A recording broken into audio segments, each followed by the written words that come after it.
Good evening, everybody, or good afternoon. It seems like evening, it's so dark. I'm Jim Easton, and this is our monthly concert at Asbury Estates of the Smoky Mountain Storytellers Association. And today we have three storytellers for you. I'm going to start off, and then after we get done, we're going to have our monthly meeting, and you're welcome to stay if you'd like to and be a part of that. But we're just glad to have you.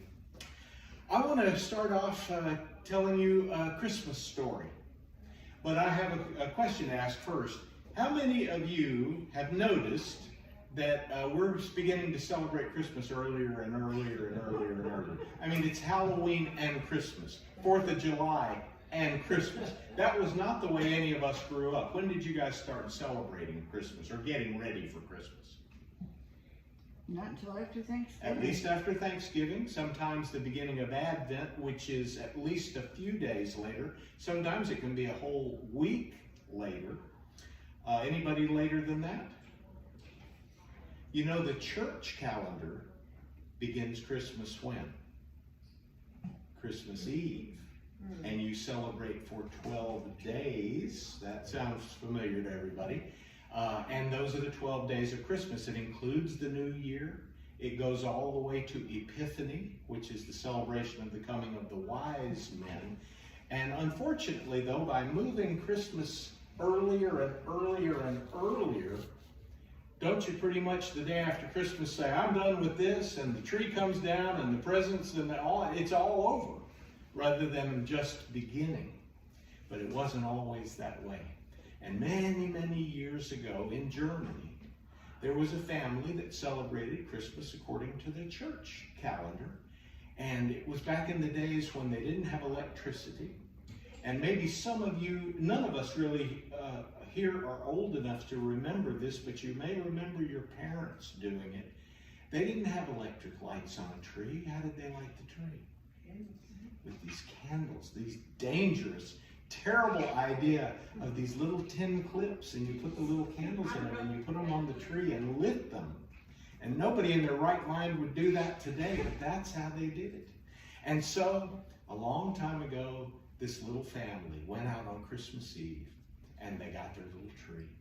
And they brought it into the house, and they did all the stuff you remember as children. You could decorate a tree with what you had. So you'd pop popcorn and you'd sew it together. And you'd put on all the ornaments you had, the little glass balls and all those things. You'd attach those little tin clips and light those candles. And you'd have dinner there, and you'd sing, and you'd read the Christmas story, and you'd celebrate. And then, after everyone decided to go to bed, it was time for the animals to come and enjoy the tree. Because the Christ child loves all of his creatures, not just us.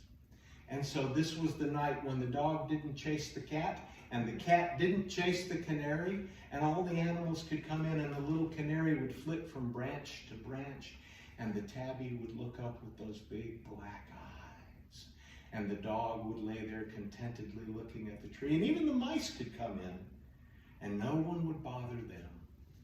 And every animal in his or her own way came to look at the tree, except the spiders. Now, where were they? Well, the mother of the house had no use for spiders, and she was always going around with a broom, and they had to run away double quick, up to the attic or down to the basement, but to get away from her, and so they didn't get a chance. But the Christ child let them in. Oh, they came down the walls and up the halls, big papa spiders and eensy weensy baby spiders and dainty mama spiders. They came to look at the tree. And because their eyesight's so bad, they had to get right up to every little thing to look at it. So they began to climb up and look. And then when they would see something else, they'd drop a web and swing over so they could look at this one. And then they'd swing back over so they could look at this. And from the very tippity top of the tree to the very bottom and back again, they went to look at every beautiful thing. And when they left, they were so happy. But the tree looked awful. It was covered with these dull, gray cobwebs. Oh, it just looked terrible. That was not going to do for the children to come down the next morning and see a tree in that kind of condition. But the Christ child reached down and touched the tree. And all of those cobwebs suddenly began to change to sparkling silver like icicles. And it was hard to tell who had the most fun the next morning looking at the tree, the children or the spiders. And to this day, there are people who don't think that a tree is finished until it's hung with these silver hanging icicles. They just don't know they do it in honor of the spiders. Oh, Christmas tree, oh, Christmas tree, oh, tree of green, unchanging. Oh, Christmas tree, oh, Christmas tree, oh, tree of green, unchanging. Your boughs so green in summertime do brave the snow of winter time.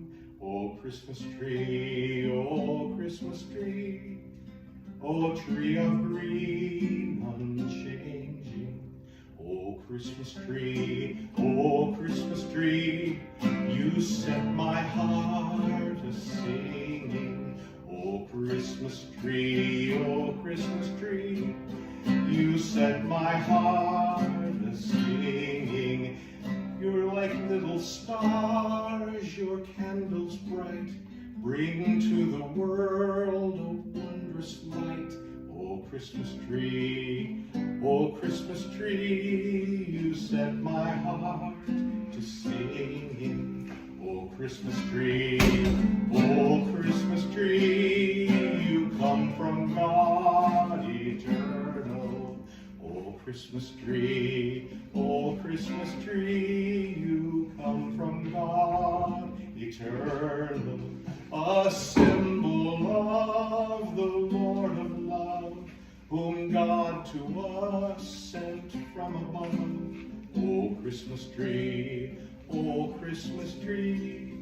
you come from God eternal.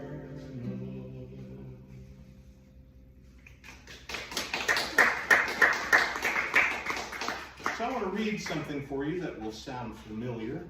I think you probably know it, but I want to read it to you anyway. It's an older story than the other one, and it goes like this. And it came to pass in those days that a decree went out from Caesar Augustus that all the world should be taxed. And this taxing was first made when Quirinius was the governor of Syria, and all went to be taxed, everyone to his own city. And Joseph also went up out of Galilee, out of the city of Nazareth unto Judea, unto the city of David, which is called Bethlehem, for he was of the house and lineage of David, to be taxed with Mary, his espoused wife, being great with child. And so it was that while they were there, the days were accomplished that she should be delivered. And she brought forth her firstborn son, and wrapped him in swaddling clothes, and laid him in a manger, because there was no room for them in the inn. And there was in the same country shepherds abiding in the field, keeping watch over their flock by night. And lo, an angel of the Lord came upon them, and the glory of the Lord shone round about them, and they were sore afraid. And the angel said unto them, Fear not, for behold, I bring you good tidings of great joy, which shall be to all people. For unto you is born this day in the city of David a Savior, which is Christ the Lord. And this shall be a sign unto you. Ye shall find the babe wrapped in swaddling clothes and lying in a manger. And suddenly there was with the angel a heavenly host praising God and saying, Glory to God in the highest, on earth peace, goodwill toward men. And it came to pass that as the angels were gone away from them into heaven, that the shepherds said to one another, Let us go even now unto Bethlehem and see this thing which the angels have made known to us. And they came with haste, and they found Mary and Joseph and the babe lying in a manger. She was an ordinary girl who loved a carpenter. Now she's making wedding plans. She knows he could leave her there to bear the shame. But he's not that kind of man. She's carrying a child and they both know that it's not his. It will be a miracle if they can get through this. On Mary's Christmas, and she's not sure what tomorrow holds, so she's holding on. It's hard believing, it's beyond reason that a miracle could come from all of this. On Mary's Christmas.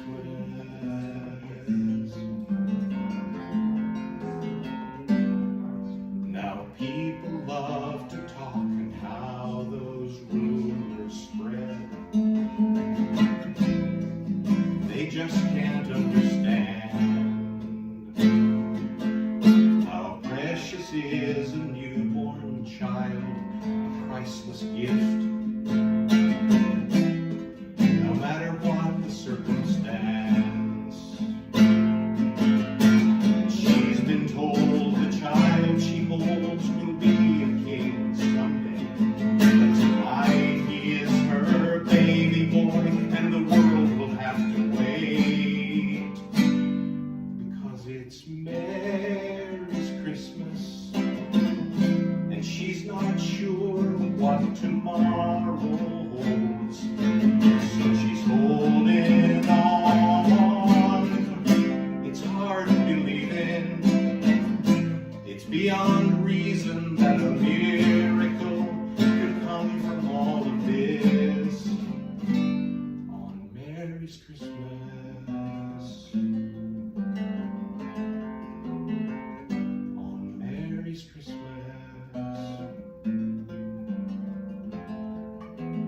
On Mary's Christmas.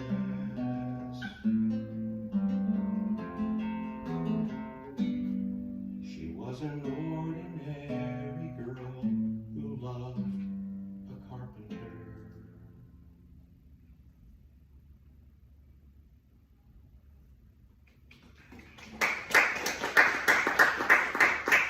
Thank you. I want to give credit to Roger Helton. He's the one who wrote that song, but I wanted you to get a chance to hear it today. So our next storyteller is Roland Moat. So, I think Susan. Susan, I'm sorry. So Susan is going to be our next storyteller, so I want to invite her to come up and tell for us.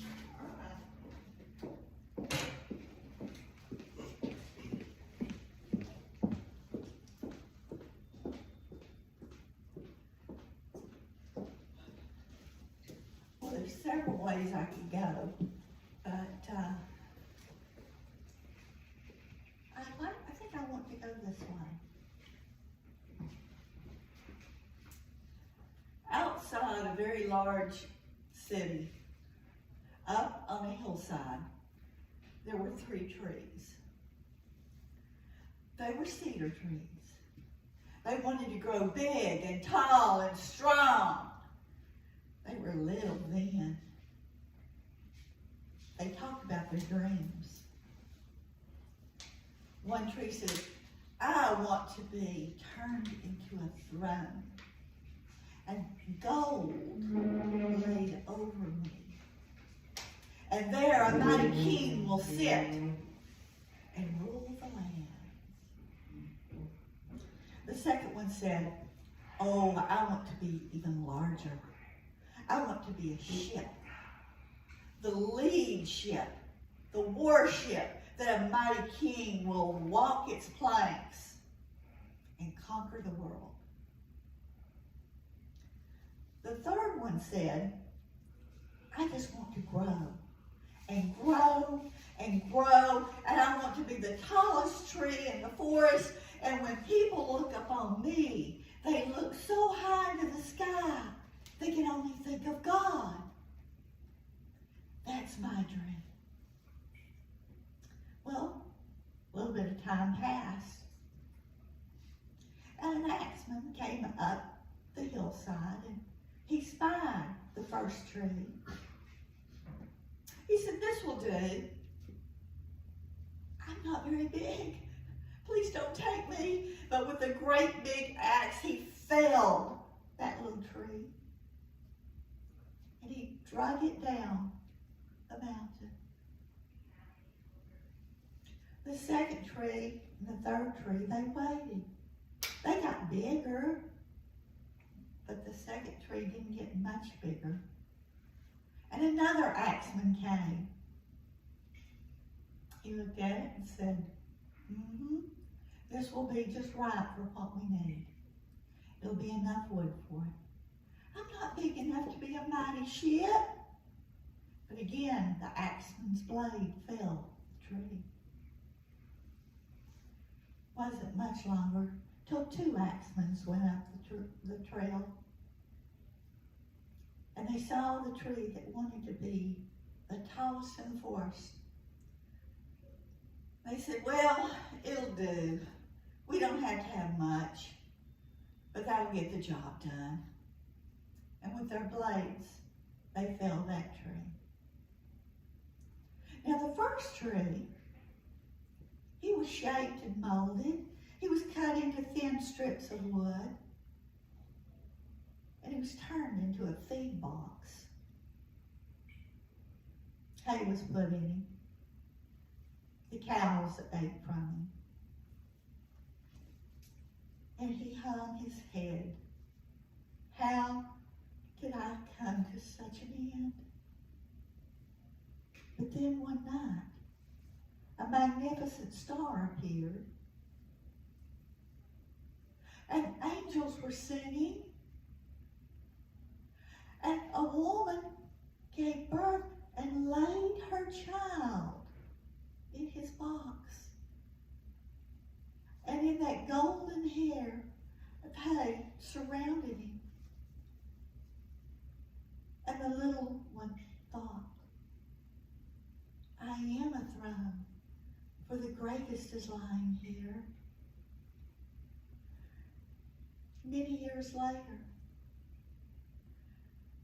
the slats had been aged of the second tree, and it was shaped into a fisherman's boat. Not much to him. He went out each day and they drug for fish and they came back. This isn't what he had planned for himself. But then one night, out on a lake, a tempest arose, and across from the beach came a man that walked on water. The seas calmed, and he got into the boat, and he realized he too was witnessing something miraculous. That this man was so powerful, he could still the storms and inspire men to follow him.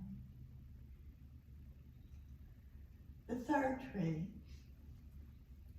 just a year or two later, he was finally found. He had been found in a big pile of other wood.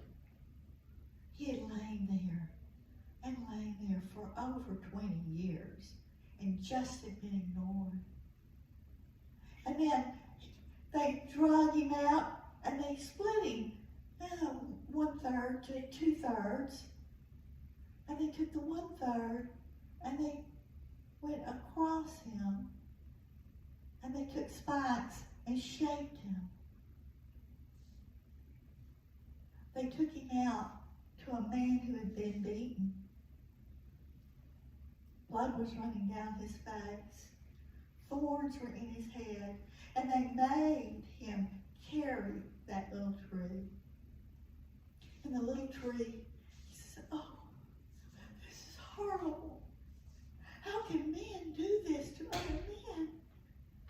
And then up the hill he went, collapsed and another man helped the man who had been wounded.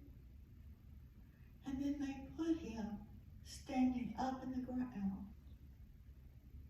with the man attached to him. Oh God in heaven, how could you ever do such a thing? Have people do this to each other? And he hung his head. And then the earth shook and it trembled. Everything was changing. The very air itself became electric.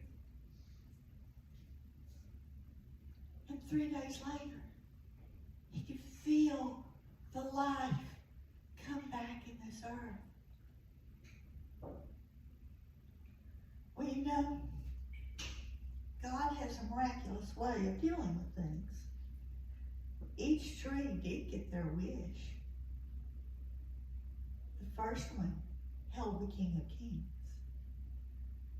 The second one held the King of Kings as he was teaching and performing miracles. And the third one, to this day, anytime we see the sign of the cross, we think of God. 3 trees.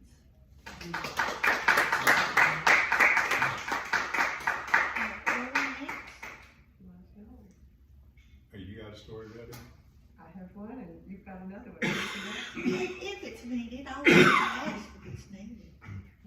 Go ahead and tell another one, and then Go I'll, Okay. if you're ready. Well, I was going to do either I Heard the Bells or Silver Packages. Which would you prefer? Appalachian or historic? What? Can I hear Appalachian? Definitely. I know. I just think this would be interesting too. When I was growing up, my major job each day was to help my father take care of the dishes. I was the dryer, he washed the dishes, and we would get through each night. My mother never washed a dish until after my father died. She didn't know what to do. After 3 days of dishes, she says, I guess I better do the dishes. But we did it each day, and I didn't mind, because Daddy was so very interested. He could talk about math and science and history and current events, philosophy. There wasn't anything that was off limits except his childhood. We never talked about his childhood. Now, I had pieced together from snippets I'd hear here and there among the family. And I found out that my daddy was an orphan. At 6, his mother died of breast cancer, and his father had a heart attack when he was 9, right in front of him, and died. Well, you can imagine a young boy at that tender age of 9, he didn't take it too well. He was angry at the world, and he lashed out and did things that he drove the rest of his stepbrothers and sisters crazy. See, Grandfather Fox had 3 wives. He outlived 2 of them. The third one outlived him. And he got passed from pillar to post to all these adult children, and nobody wanted him. If they did take him, he was more or less an indentured servant, so to speak. His jobs were the nasty ones that you would have to do in a home. If it had been this day and time, we would have called him a Harry Potter. But he, just a sec. There you go. That plug had you. He even bore the scars of beatings that he received as a child. So he never, ever wanted to talk about it. Well, that one day, we were there in the kitchen. He got this far off look. And he says, it's going through the mountains today. I said, what, Daddy? He says, oh, there's a special train that goes through the mountains. And he told me about it. It sounded kind of far-fetched to me. Like maybe he was creating something from me. I didn't think much about it until many, many years later. As a matter of fact, less than 10 years ago, I found a newspaper article about it. And that same train goes through the mountain. Well, I came across a book by Cynthia Reliant called Silver Packages. And it expressed everything about my father. And here in Appalachia. And it goes like this. On December 23rd of each year, a train goes through Appalachia. Now, it doesn't have reindeer with antlers on it.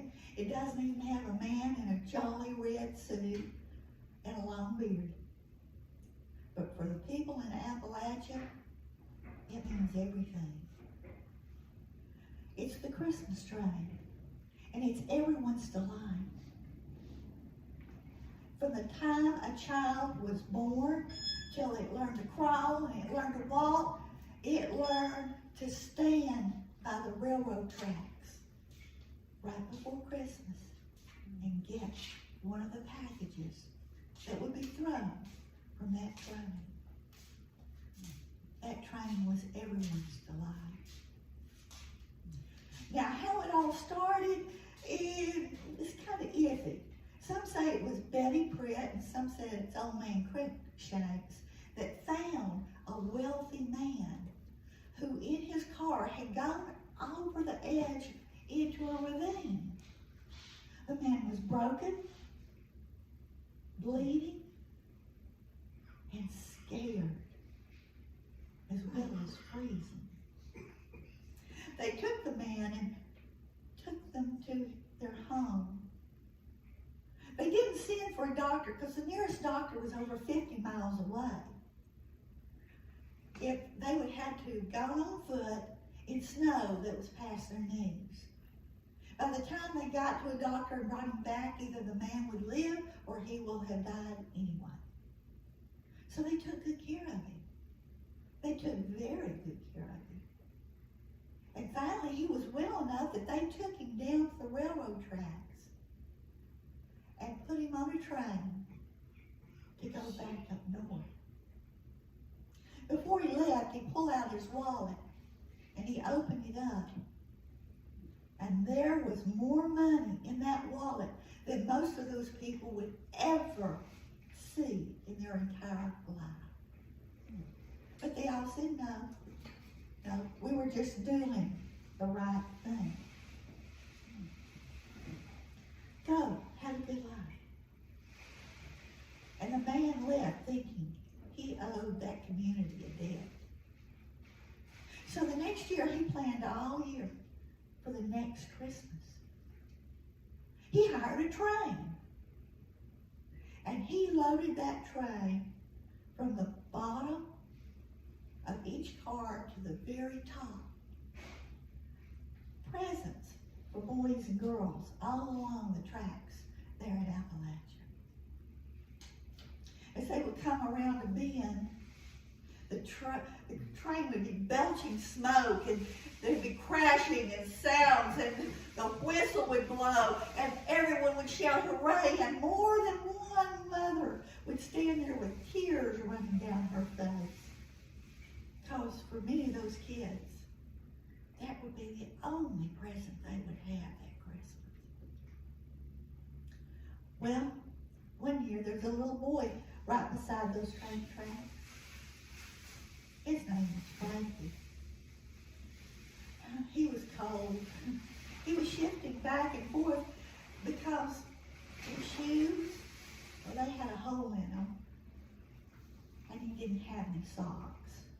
He had to keep moving so his feet wouldn't freeze to the ground. Now, Frankie had one particular present he was hoping for. Just one. All he wanted was a toy doctor's kit. That was it. It was a little plastic thermometer, a few Band-Aids, a tiny stethoscope. That's what he wanted more than anything in this world. And he was hoping he would get it. The train came in all its glory. And it was loud and it was thundering. And as the train began to pass, all the children turned and was running towards the train, where a man in a gray tweed coat and a black fedora was tossing out presents to each child and yelling, "Merry Christmas." Frankie snagged his and pulled it down to his little chest. He was so out of breath, he couldn't say thank you. He waved, and he took it home. He and his two sisters each put their name on their package and put it underneath the tree. Christmas morning, 2 days later, he shimmied down out of the loft, went to the Christmas tree, grabbed his package, and he opened it.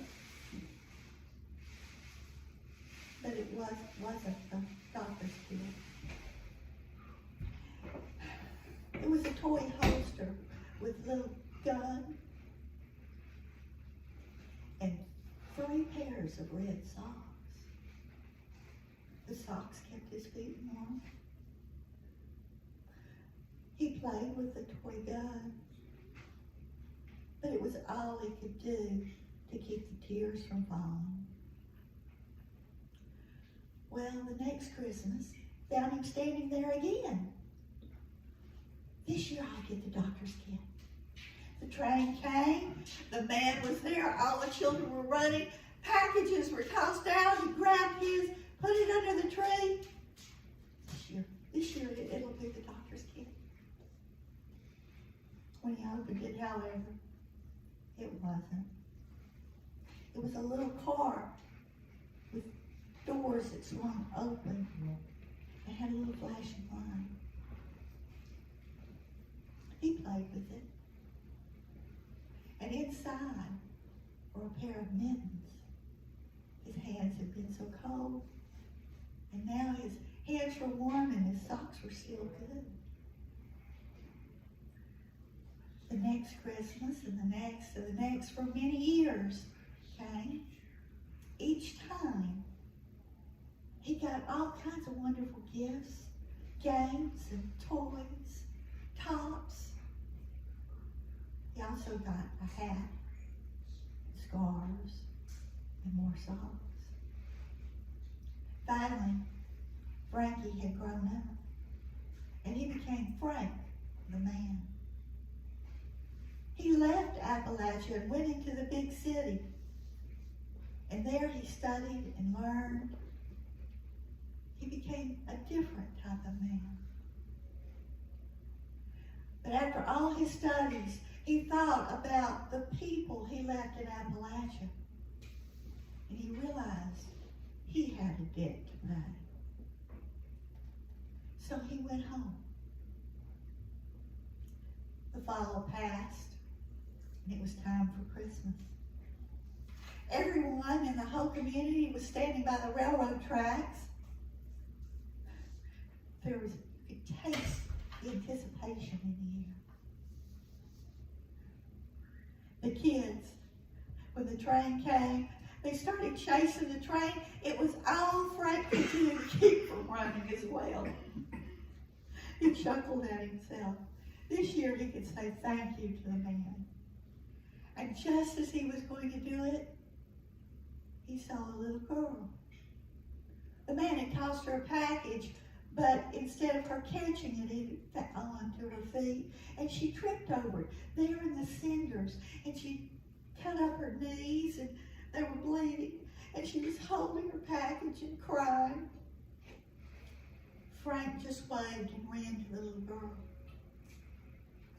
He knelt down beside her, and he placed his black Bible beside him.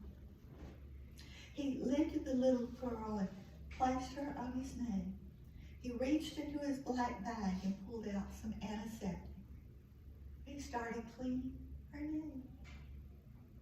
And she looked at him. She says, "Mister, who are you?" And he looked at her and he says, "Well, you can call me Dr. Frank. I'm the town's new physician." Well, that is the end of Silver Packages, but it's not the end of my story. For you see, my father was in Rogersville when the Christmas train came through. My father got one of those silver packages as well.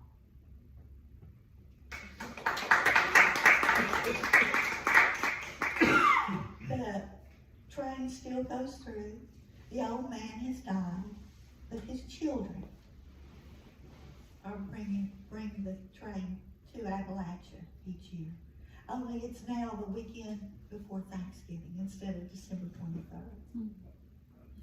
A little history there. Roland? I have a question. Yes, ma'am. Dr. Frank, your father?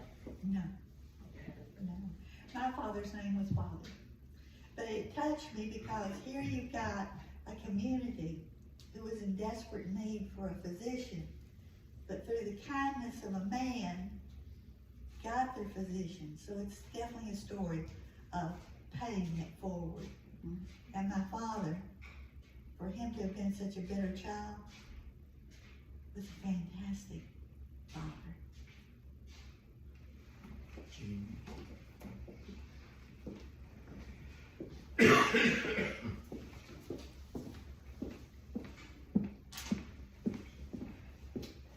This is a story, a children's story, that was written by somebody named Aaron Smith.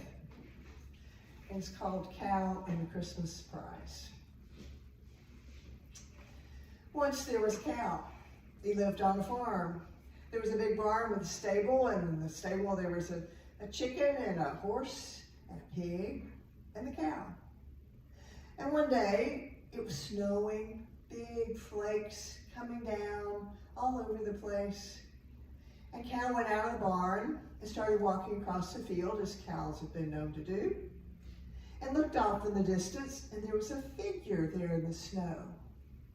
And cow, being very friendly, went up to the figure and went toward the figure and said, "Hi, how are you? I'm Cow." No response. The figure just stood there in the snow. And Cow went a little bit closer and said, "Hello? Hello? Let me introduce myself. I'm Cow." Nothing from the figure.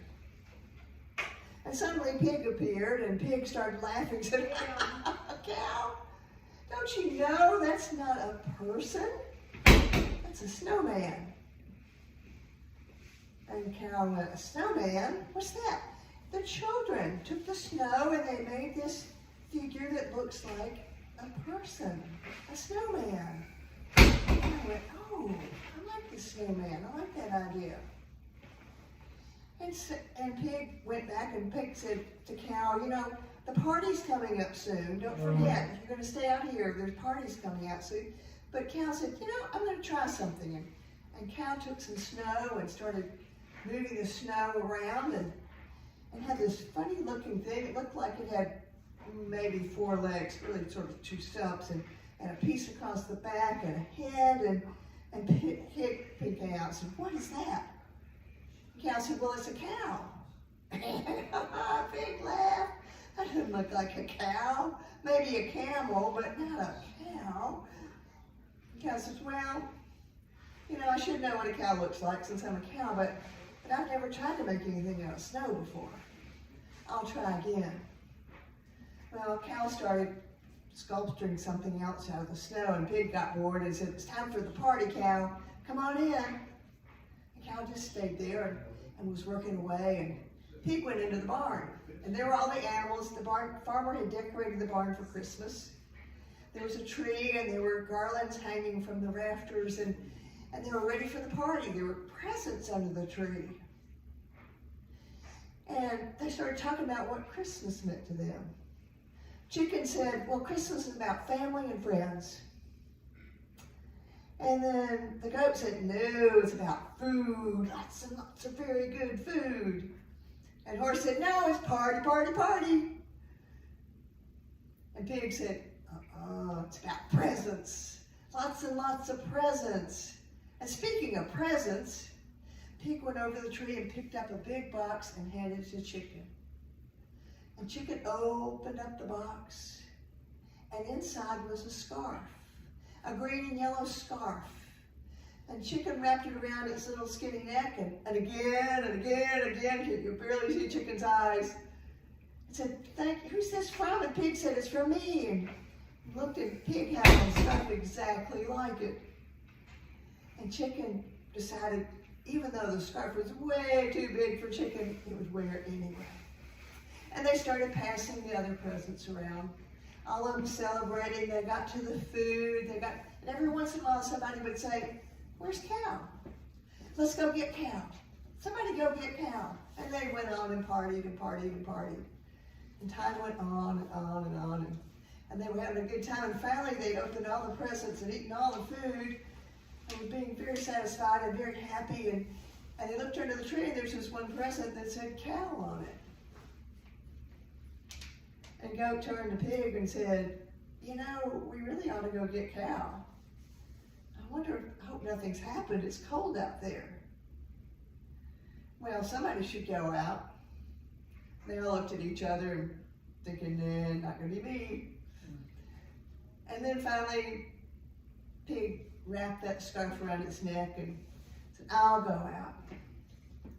And Pig started out across the pasture. And horse followed, and goat followed, and chicken followed. And soon they were out in the middle of the field, and there was Cow, and there was this whole scene that Cow had created.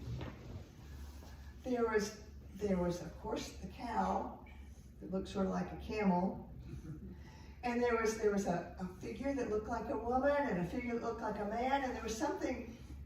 It was low, and had scooped out in the middle, and Goat turned to Pig and said, what's that? And Horse said, well, don't you know what that is? That's something we eat out of every day. And Chicken looked up and said, I don't eat out of anything like that. And Horse said, well, that's a manger, that's a feeding trough. Oh, what's it doing out here in the middle of the field made out of snow? Cow said, don't you know the story? The story of the baby that was born and was placed in the feeding trough? Oh, it was a special baby, wasn't it? Yeah. Well, Pig said, you know, I don't think if it was a special baby, it should be in a feeding trough where animals eat. And Horse said, what's the matter with a feeding trough? That's what we eat out of. And they looked around the scene and they thought, wow. And they started thinking about this special baby and this gift and this beautiful scene Cow had made. And Cow said, something's missing. You know, that we've got the feeding trough, we've got the mother and the father, the baby, the place for the baby. There were even a couple other figures off on the side that were holding sticks that looked like maybe they had sort of sheep-like snow figures next to them. What's missing? And finally, Cow said, I know what it is. It's us. We're what's missing. We are part of this story too. And all the animals came and stood around the feeding trough with the mother and the father and the baby, and they were in awe of what the story meant. And that what was missing was them.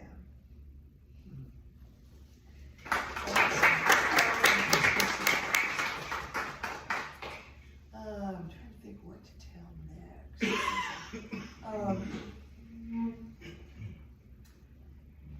Let me me tell you the parable of birds while we're telling parables and stories. This is one you've probably heard before, but anyway. Again, it was a snowy night. It was Christmas Eve. There was a living room like this. And in the living room, there's a big recliner, and Father was sitting in the recliner reading the paper. There was a fire in the fireplace. There was all kinds of activity in the background. You could hear the children in the background sort of getting excited because it's Christmas Eve, and Mom was there. And Mom said, "Get your coats on, we're going to church. We're going to walk to church for Christmas Eve service." She got the kids all bundled up, they put their coats on and started out the door. She turned to her husband and said, "Aren't you coming?" And he said, "Nah, I don't really understand this Christmas thing. I don't understand the whole thing about, this child and the whole thing that people that talk about at Christmas. I just don't get it. I'll just stay here. I'll take care of the house. Y'all go on. It'll be a good service. That's great. Go." And so they, with a lot of noise and bustle, they went out the door, slammed the door, and walked out, leaving him there in front of the fire, reading his newspaper. It was peaceful and quiet and nice, and he looked out. He went over for a moment and looked out spread open the curtains, and it was starting to snow pretty hard. And he knew that his wife and his children, they were just walking to the church, so they would be okay. It wasn't that bad. And he went back and sat down. He was sitting there very quiet, peaceful, and all of a sudden he heard a big thunk. And he went, "What's that?" And he heard another big thunk. And something was hitting the glass. And he went over and he looked, and there were birds. There was a flock of birds outside. Every once in a while, one of them was coming up against the glass and hitting it, going whack, whack. And sometimes the bird would fall down, and he was going, "Oh no." It wasn't that much of a reflection. He thought, are they trying to get in where it's warm? What are they doing? What can I do to keep these birds from getting hurt against this glass? The snow was coming down. He thought, wait a minute. There's a shed out back, and it's got a wide door. And what if I got the door open and got the birds to go into the shed? They would be safe. I've got some breadcrumbs. I've got some bird seed. So he went and got the breadcrumbs and bird seed and walked around to the window outside, put on his coat first, and walked around and started putting the bird seed down and the breadcrumbs and making a little path from his house all the way around to the back. And little birds it was working. The birds were following him. They were following down the little path and going in, and he thought, good, they're going to come into the shed. And they got to the shed and they stopped. The door was wide open, it was warm inside, and they stopped. They were afraid to go in. And he came around behind them and he tried to shoo them in. They just sort of flew up and came back down again. He thought, maybe if I put a big pile of bread in the middle. No. What can I do? They're going to freeze to death. It was getting colder and colder. And you could tell they were slowing down. What am I going to do? And he was standing there trying to figure out what to do to save these birds. And all of a sudden he heard the church bell ring. It was the stroke of midnight. It was Christmas Day. And he heard that bell, the church bells ringing. And he's sitting there thinking, oh, if only I could become a bird, I could lead them into the shed. I could lead them into where it was safe and warm. And then it dawned on him. That was what the Christmas story was all about. That was what this baby being born was all about. So that people could understand. So they could find the warm, safe place. He said, now I get it. And that's the parable of the birds.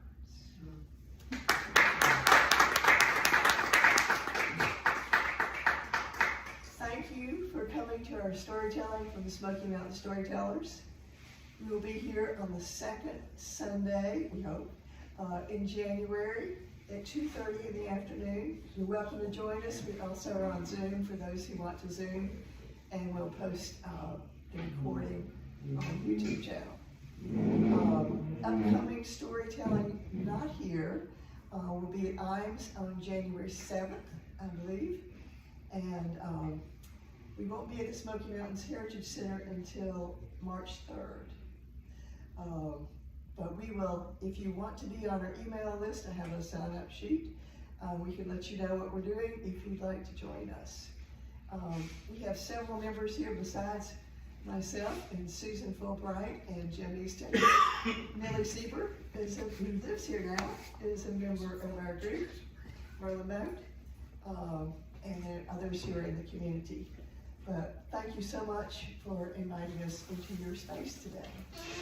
We do have a gift for you, a little favor. Merlin's going to give those out to say Merry Christmas, and we wish you the best of the holiday season. Thank you.